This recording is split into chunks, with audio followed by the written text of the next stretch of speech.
আসসালামু আলাইকুম রহমতুল্লাহ। Basic medical স্কুলের পক্ষ থেকে আপনাদের সবাইকে স্বাগতম। আজকে আমরা যে টপিকসটা নিয়ে আলোচনা করব তা হচ্ছে মিনিমাল চেঞ্জ ডিজিজ।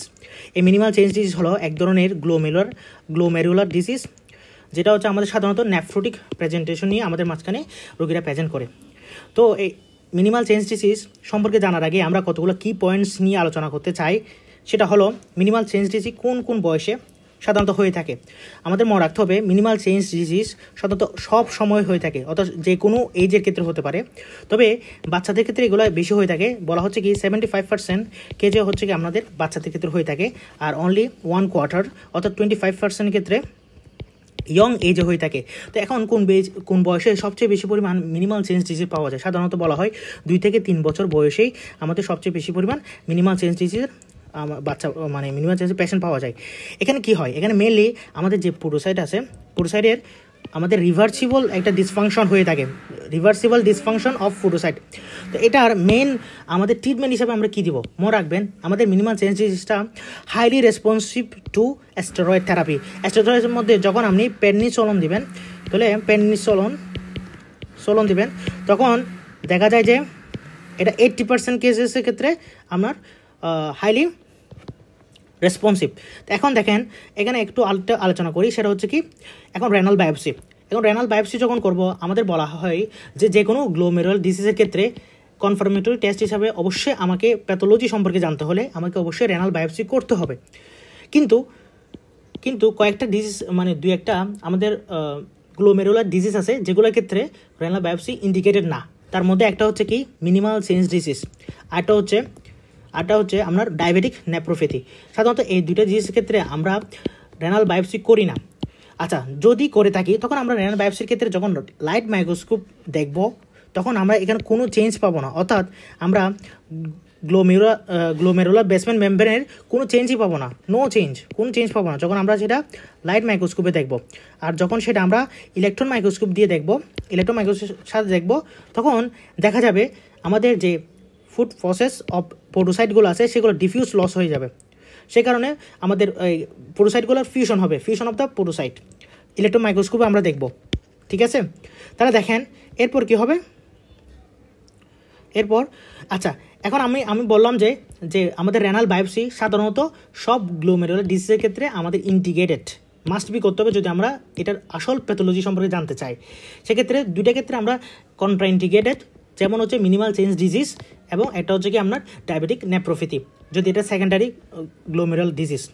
আচ্ছা, কখন renal biopsy indicated in minimal change disease? কিছু ক্ষেত্রে মিনিমাল চেঞ্জ ডিজিজ ক্ষেত্রেও আমরা রেনাল বায়োপসি করতে হয়। সাধারণত আমরা রেনাল বায়োপসি করি না, কিন্তু কখন করব? যদি নিচেরগুলো থেকে যে কোনো একটা থাকে।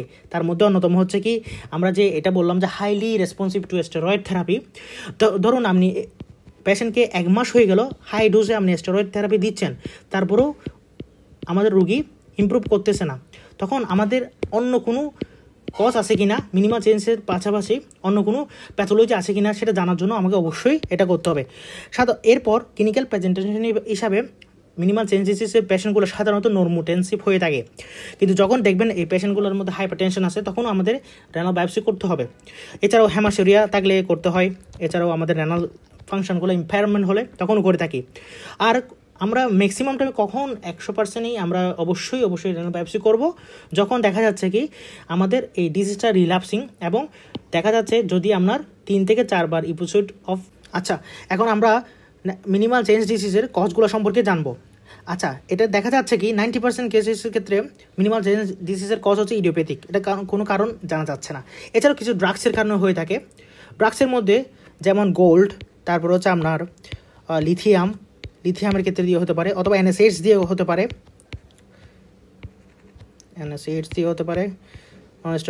স্টেরয়েডাল অ্যান্টি ইনফ্লামেটরি ড্রাগ দিয়ে হতে পারে। এছাড়াও আমাদের আপনার সবচেয়ে হচ্ছে রিফাম্পিসিন দিয়েও হতে পারে। রিফাম্পিসিনের ক্ষেত্রেও আমাদের মিনিমাল চেঞ্জ ডিজিজ হতে পারে, এখন এছাড়াও আমাদের দেখা যাচ্ছে হজকিং লিম্ফোমা এবং ইনফেকশাস মনোনিউক্লিয়াসিস ক্ষেত্রেও আমাদের মিনিমাল চেঞ্জ ডিজিজ হতে পারে। এখন এটার আমরা ক্লিনিক্যাল ফিচার্স সম্পর্কে জেনে নিই। ক্লিনিক্যাল ফিচার্সের প্রথমেই আমি বলেছিলাম মিনিমাল চেঞ্জ ডিজিজ হচ্ছে one of the most common cause of the nephrotic presentations. তো তাহলে এটা ফিচার্স হবে কি নেফ্রোটিক প্রেজেন্টেশনগুলো, এখানে আমরা দেখব হাইলি সিলেক্টিভ প্রোটিনিউরিয়া হয়। হাইলি সিলেক্টিভ প্রোটিনিউরিয়া হওয়ার কারণে এখানে অবশ্যই হাইপো অ্যালবুমিনেমিয়া হবে। যদি হাইপো অ্যালবুমিনেমিয়া হয় তাহলে জেনারেলাইজড একটা ইডিমা হবে। এছাড়াও এটা প্রধানত এই ক্ষেত্রে ব্লাড প্রেশারটা নর্মোটেন্সিভ হিসেবে থাকে, তবে মাঝে মাঝে 10% কেসের ক্ষেত্রে আমরা দেখবো যে হাইপার টেনশন থাকতে পারে। আর একই সাথে এখানে যে পেশেন্ট উইকনেস নিয়ে আসবে, তার সাথে হচ্ছে লস অফ অ্যাপেটাইট নিয়ে আসবে এটসেট্রা। তাহলে এগুলো হচ্ছে আমাদের নেফ্রোটিক প্রেজেন্টেশনগুলোই হচ্ছে মিনিমাম চেঞ্জেসের প্রেজেন্টেশন। এরপর আমরা একটা কথা বলছিলাম কখন কখন পোডোসাইট ফিউশন হয়। সাধারণত দেখা যাচ্ছে কি দুইটা কেসের ক্ষেত্রে আমরা পোডোসাইটগুলো ফিউশন পেয়ে থাকি। একটা হচ্ছে মিনিমাল চেঞ্জ ডিজিজ, যেটা আজকে আলোচনা করতেছি, আর একটা হচ্ছে ফোকাল সেগমেন্টাল গ্লোমেরুলোস্ক্লেরোসিস। তাহলে দেখেন এখানে প্রধানত মিনিমাল চেঞ্জ ডিজিজের ক্ষেত্রে পোডোসাইটগুলো ফিউশন পাওয়া যাবেই, আর ফোকাল সেগমেন্টাল এবং গ্লোমেরুলোস্ক্লেরোসিসের ক্ষেত্রে মাঝে মাঝে অথবা অকেশনালি সাধারণত পোডোসাইট ফিউশন পাওয়া যায়। আচ্ছা, যাই হোক, এখন আমার এদের প্যাথোফিজিওলজি সম্পর্কে জানবো। মেন প্যাথোফিজিওলজি হচ্ছে আননোন, এটার মেন প্যাথোলজি আমাদের জানা নেই। তবে এখানে ধারণা করা হয় আমাদের টিসেল মেডিয়েটেড অথবা আমাদের টিসেল সাইটোকাইন মেডিয়েটেড কতগুলো আমাদের গ্লোমেরুলার বেসমেন্ট মেমব্রেনের ড্যামেজ হতে পারে। তাহলে আমাদের গ্লোমেরুলার বেসমেন্ট মেমব্রেনের ড্যামেজ হয়ে কি দিয়ে এটা টিসেল মেডিয়েটেড হতে পারে অথবা সাইটোকাইন মেডিয়েটেড হতে পারে। তখন কি হবে, আমাদের গ্লোমেরুলার বেসমেন্ট মেমব্রেন থেকে পলি অ্যানায়ন্সগুলো লস হবে। যখনই পলি অ্যানায়ন্সগুলো লস হবে তখন গ্লোমেরুলার বেসমেন্ট মেমব্রেনের একটা ইলেকট্রোস্ট্যাটিক চেঞ্জ হয়ে যাবে। যখনই এটা ইলেকট্রোস্ট্যাটিক চেঞ্জ হবে তখন negatively charged highly selective proteinuria হবে। মনে রাখবেন এখানে সাধারণত অ্যালবুমিনই এখানে সবচেয়ে বেশি লস হয়। এছাড়াও সামান্য ট্রান্সফেরিন লস হতে পারে, তবে কখনোই আপনার ইমিউনোগ্লোবুলিনস লস হবে না এক্ষেত্রে। এখন আসুন এটা ট্রিটমেন্ট কি। ট্রিটমেন্ট আমরা আগেই বলে ফেলেছি, এটা 80% কেসের ক্ষেত্রে highly responsive to the penicillin. তাহলে এটা হচ্ছে স্টেরয়েডের প্রতি হাইলি রেসপন্সিভ, এর কারণ হচ্ছে এটা সাধারণত টিসেল মেডিয়েটেড ড্যামেজগুলো হয়, আর যেখানে আমাদের কর্টিকোস্টেরয়েড দিলে হাইলি রেসপন্সিভ পাওয়া যায়। এখন সাধারণত আমরা 1 mg পার কেজি পার ডে হিসাবে আমরা পেনিসিলিন প্রেসক্রাইব করে থাকি। এক্ষেত্রে প্রথম সহিকে যখন আমরা যেহেতু হাই ডোজ এখানে পেনিসিলিন দিচ্ছি, তাহলে এটাকে অবশ্যই ট্যাপার করতে হবে, না হয়তো আমাদের স্টেরয়েড উইথড্রল সিনড্রোম হয়ে যাবে, সেটা আমরা জানি। এখন ধরেন কারো ক্ষেত্রে গ্লুকোকর্টিকয়েড রেজিস্ট্যান্ট পাওয়া গেল, তখন কি করব? তখন আমরা সাধারণত মেনটেনেন্স জুসে আমরা পেনিসিলিন দিব। এরপর আমরা এর সাথে কতগুলো সাইটোটক্সিক ড্রাগস যেমন সাইক্লোফসফামাইড আমরা এড করব।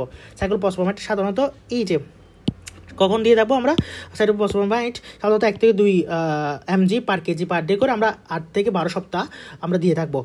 তা এরপর এখানে অল্টারনেটিভ কিছু সাইক্লোফসফামাইডের কিছু অল্টারনেটিভ আছে, সাইক্লোস্পোরিন আছে, সেগুলোও প্রেসক্রাইব করা যায়। আর হচ্ছে রিটুক্সিম্যাব কখনো কখনো দেওয়া হয়, নট বেশি রিকমেন্ডেড। এখন আমরা সাইক্লোফসফামাইড এড করার কিছু ক্রাইটেরিয়া আছে। আমরা ফার্স্ট অফ অল আমরা বলেছিলাম যে যখন গ্লুকোকর্টিকয়েড কাজ করবে না। সেকেন্ডলি, যখন আমার ফ্রিকুয়েন্ট রিল্যাপস হবে, বলা হচ্ছে যখন যদি লাস্ট 6 মান্থে যদি 2 or more টাইম এপিসোড যদি আমাদের রিল্যাপস পাওয়া যায়, অথবা লাস্ট 1 ইয়ারে যদি 4 টাইমস রিল্যাপস পাওয়া যায়, তখনই আমাদের সাইক্লোফসফামাইড অ্যাড করতে হবে। ঠিক আছে, এখন আসুন প্রগনোসিস বলা হচ্ছে কি এটা হচ্ছে রেনাল এক্সিলেন্ট, অর্থাৎ এখানে বলা হয় আপনার renal full renal recovery is most likely outcome. তার মানে এখানে দেখা যাচ্ছে কি এটা reversible change of damage of dysfunction of আমাদের যেহেতু পোডোসাইট হচ্ছে, এটা মোস্ট লাইকলি হয় আপনার রিকভার হওয়ার সম্ভাবনা বেশি। বলা হচ্ছে এখানে দেখা যাচ্ছে 30%-এর ক্ষেত্রে চিলড্রেনের ক্ষেত্রে স্পন্টেনিয়াস রিমিশন হয়ে যায়, আর 90%-এর ক্ষেত্রেই আপনার হচ্ছে কি রিমিশন আফটার 8 উইকস। ট্রিটমেন্ট যখন দেবেন অথবা হাই ডোজ স্টেরয়েড থেরাপি শুরু করার সাথে সাথে আমরা রিমিশন হতে পারে, আর অ্যাডাল্টদের ক্ষেত্রে 50% ক্ষেত্রে এটা রিমিশন হতে পারে। তবে এখানে একটা সমস্যা হচ্ছে, তাহলে এখানে বলা হচ্ছে কি 130 ক্ষেত্রে 1 এপিসোড পর্যন্ত থাকে, আবার 130 ক্ষেত্রে ফ্রিকুয়েন্ট এপিসোড হতে পারে, আবার 130 ক্ষেত্রে ফ্রিকুয়েন্ট এপিসোড হয়, বাট অ্যাডাল্টহুডের আগে আপনার কি হয়ে যায়, এটা স্টপ হয়ে যায়, আর হয় না। তাহলে 1/3 রুল অফ 1/3 দিয়ে আপনি মনে রাখতে পারবেন। এখন আমাদের ডেভিডসন সাহেব কি বলছেন সেটা সম্পর্কে একটু দেখে আসি। এত ডেভিডসনে এত বেশি ডিটেলসে বলা নাই, যতটুকু আছে ততটুকু আমরা এখানে বলা হচ্ছে যে মোস্ট কমন কস্ট, এটা হচ্ছে আপনার মেইনলি হচ্ছে মোস্ট কমন কস্ট বলা হচ্ছে কি অফ দ্য নেফ্রোটিক প্রেজেন্টেশন, আর কোন কোন এজের ক্ষেত্রে হতে পারে সেটা বলা হচ্ছে কি চিলড্রেনের ক্ষেত্রে বলা হচ্ছে 1/4 হচ্ছে অ্যাডাল্ট কেস, অর্থাৎ 25% হচ্ছে কেসগুলো হচ্ছে কি আমাদের অ্যাডাল্ট কেস। এছাড়াও আমাদের চাইল্ডের ক্ষেত্রে 75% কেস, এখানে এটা মনে রাখবেন।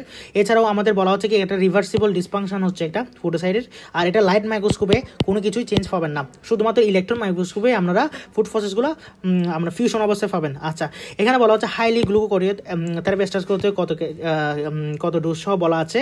এবং এরপর আমরা কি করব, এরপর এখানে দেখা যাচ্ছে কি এটা হচ্ছে কি আপনার তারপর হচ্ছে আপনার যাদের ক্ষেত্রে মানে নট রেসপন্ড করবে গ্লুকোকর্টিকয়েড রেজিস্ট্যান্ট যাদের ক্ষেত্রে পাবো, তখন ক্ষেত্রে আমরা কি করব, কিছু অ্যাড করবো সাইটোটক্সিক ড্রাগস যেমন সাইক্লোফসফামাইড, এছাড়াও ক্যালসিনিউরিয়াম ইনহিবিটরসগুলো অ্যাড করতে পারি। আমরা গ্লুকোকর্টিকয়েড রেজিস্ট্যান্ট যখন পাবো তখনই শুধুমাত্র বায়োপসি করব, সাধারণত মিনিমাল সেন্সিটিভিটির ক্ষেত্রে আমরা বায়োপসি করি না। এরপর জিনিসটা অনেক বেশি ইম্পর্টেন্ট, সেটা হচ্ছে কি এটা কখনোই সাধারণত সিকেডিতে কনভার্ট হয় না, যদিও বা এটার একটা প্রতিদ্বন্দ্বী ফোকাল সেগমেন্টাল গ্লোমেরুলার স্ক্লেরোসিস এটা মোস্ট কমনলি আপনার সিকেডিতে কনভার্সন হইতে পারে, কিন্তু মিনিমাল চেঞ্জ ডিজিজ সাধারণত কখনোই সিকেডিতে কনভার্ট করে না, কারণ এটা রিমিশন হয়ে যায়, স্পন্টেনিয়াস রিমিশন পর্যন্ত হতে পারে। আচ্ছা, এছাড়াও কিছু এখানে আমরা সিকেডি হয় না নেফ্রোসিস, তবে নেফ্রোসিস প্রেজেন্টেশন নিয়ে আসতে পারে, অর্থাৎ নেফ্রোসিস মানে হচ্ছে নেফ্রোটিক সিন্ড্রোম প্রেজেন্টেশন নিয়ে আসে। এটার সাথে কিছু অ্যাসোসিয়েশন আছে। অ্যাসোসিয়েশন মানে কি হতে পারে, একসাথে অ্যাটোপি হতে পারে, অ্যাটোপির মধ্যে আমরা এই যে অ্যাটোপিক ডার্মাটাইটিস, অ্যাজমা এগুলো ইত্যাদি থাকতে পারে। তারপরে হচ্ছে ড্রাগস কিছু আছে, কিছু অ্যানাসিড, তারপরে হ্যামাটোলজিক্যাল কিছু ম্যালিগনেন্সি থাকতে পারে, এগুলো হচ্ছে তার অ্যাসোসিয়েশনস। আচ্ছা, তাহলে অল অ্যাবাউট এটা হলো আমাদের পক্ষ থেকে মিনিমাল চেঞ্জ সম্পর্কে সব ইনফরমেশন যতটুকু চেষ্টা করেছি। আলহামদুলিল্লাহ আমরা এরপরে ভিডিওতে ইনশাআল্লাহ ফোকাল সেগমেন্টাল গ্লোমেরুলার স্ক্লেরোসিস নিয়ে আলোচনা করার চেষ্টা করব। ততক্ষণ ভালো থাকবেন।